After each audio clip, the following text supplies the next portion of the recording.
जय माता दी friends and my dear students, welcome to my YouTube channel JMD Maheshwari classes, and this is chemistry class for those students who are studying in class 10th. And today we will start chapter 1 of chemistry, chemical reactions and equations. और इसमें हम cover करने वाले हैं physical change और chemical change के बीच में क्या डिफरेंस होता है।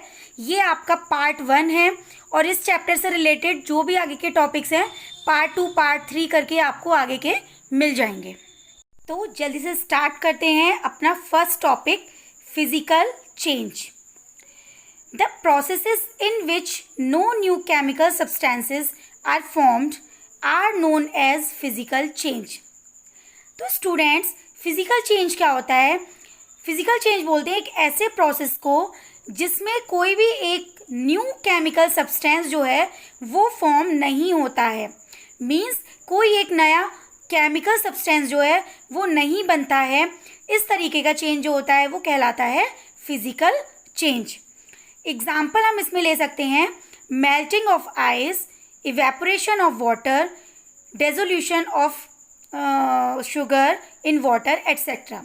सपोज दैट, मैं आपको एग्जाम्पल से समझाऊंगी, इजीली आपको क्लियर हो जाएगा।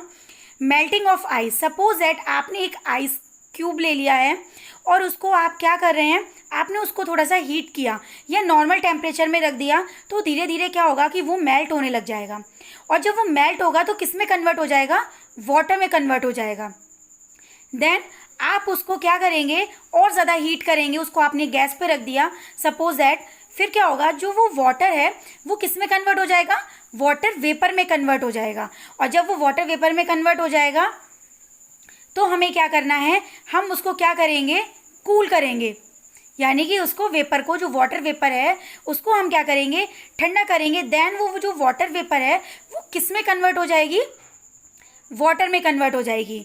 और वाटर को अगर हम और ज़्यादा फ्रीज करेंगे, रेफ्रिजरेटर में रख देंगे, तो क्या होगा, वही वाटर फिर से आइस बन जाएगा।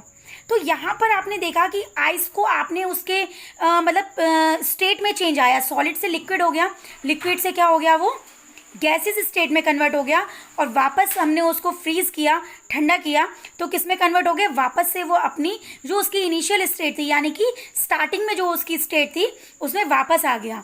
पहले भी आइस था, आइस से वाटर बना, वाटर से वाटर वेपर बना, देन कूल किया, वाटर वेपर से वाटर, वाटर से फिर दोबारा से आइस, यानी कि जो आइस थी पहले वाली स्टेट वापस हम उसमें कन्वर्ट कर पाए। तो इस तरीके का चेंज जो होता है वो कहलाता है फिजिकल चेंज। नेक्स्ट है आपका dissolution of sugar in water.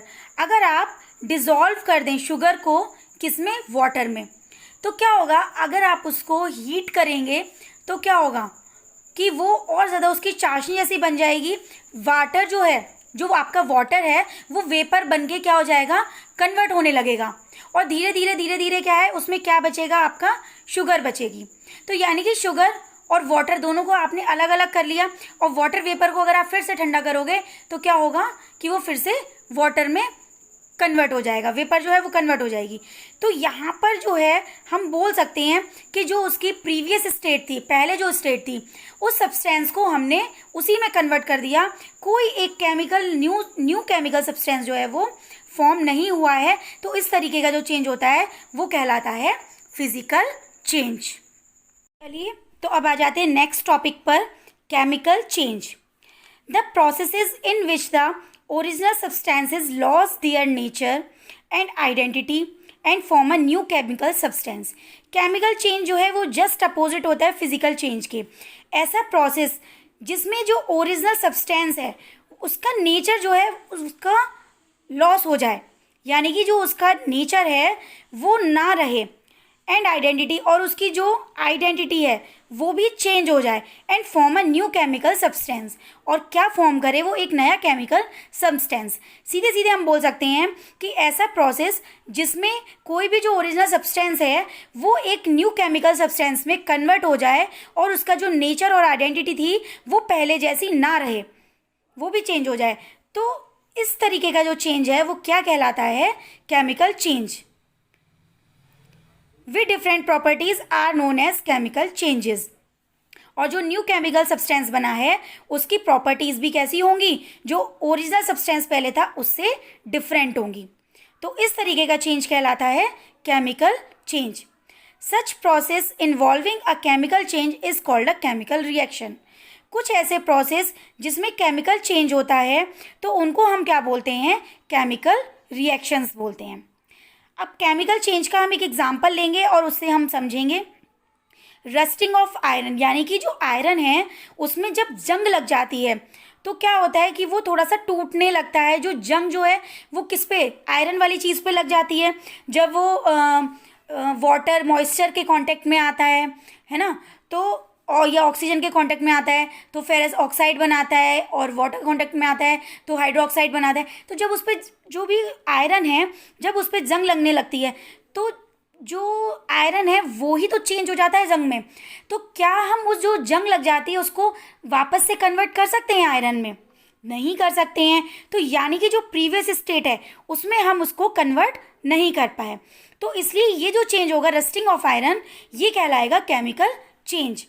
Burning of coal, अगर आप कोल को क्या करते हैं, बर्न करते हैं, जलाते हैं, तो क्या होगा, कोल जलने के बाद क्या बन जाएगी, उसकी राख बन जाएगी। तो क्या आप राख को दोबारा से आप कोल बना सकते हैं जलने के बाद? नहीं बना सकते हैं। तो ये भी कौन सा चेंज हुआ, केमिकल चेंज हुआ। कुकिंग फूड, सपोज दैट आपने डो रेडी किया यानी कि आटा गूंद लिया और उससे क्या बनाया, आपने एक चपाती बनाई। ठीक है, चपाती बनाने के बाद क्या आप उससे वापस से आटा बना सकते हैं? जो आपने कुक कर लिया है फूड, वापस से आप उसको जो रॉ मटेरियल था उसमें कन्वर्ट कर सकते हैं? नहीं कर सकते हैं। क्यों? तो यहाँ पर क्या है कि जो उसकी पहले जो ओरिजिनल सब्सटेंस था वो किस में कन्वर्ट हो रहा है, एक नए केमिकल सब्सटेंस में कन्वर्ट हो रहा है, और उसकी जो नया केमिकल सब्सटेंस है उसकी प्रॉपर्टीज़ जो हैं वो डिफरेंट हैं जो ओरिजिनल सब्सटेंस है उससे। तो यहाँ पर ये इस तरीके का चेंज जो है वो क्या हुआ, केमिकल चेंज हुआ। नेक्स्ट एग्जाम्पल है जर्मिनेशन ऑफ सीड। यानी कि जर्मिनेशन ऑफ सीड क्या होता है, जो आपका एक बीज होता है उससे छोटा सा प्लांट का निकलना, ये जो प्रोसेस कहलाती है ये कहलाती है जर्मिनेशन ऑफ सीड। क्या आप बीज से जो प्लांट निकला है तो उस प्लांट को वापस आप बीज में कन्वर्ट कर सकते हैं?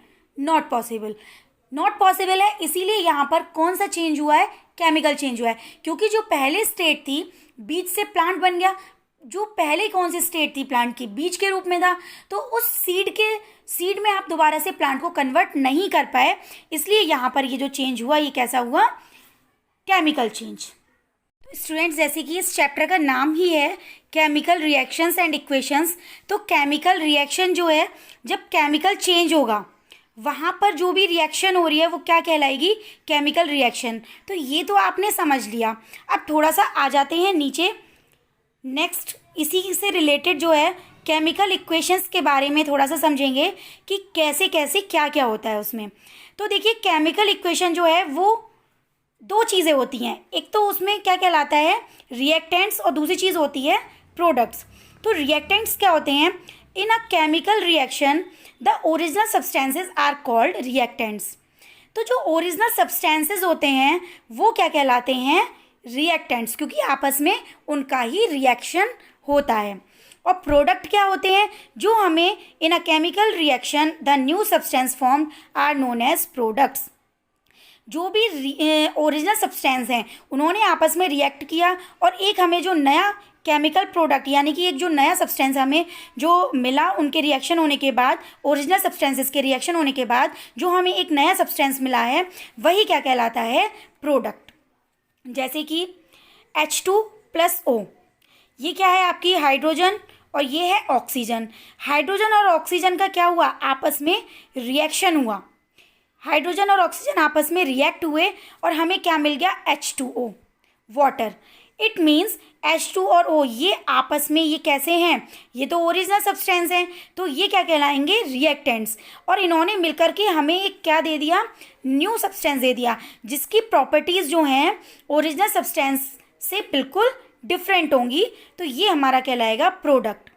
तो हम बोल सकते हैं कि जो भी केमिकल इक्वेशन है वो किससे मिलकर के बनती है, एक तो रिएक्टेंट्स और दूसरा प्रोडक्ट, इन दोनों से मिलकर के क्या बनती है, हमारी केमिकल इक्वेशन।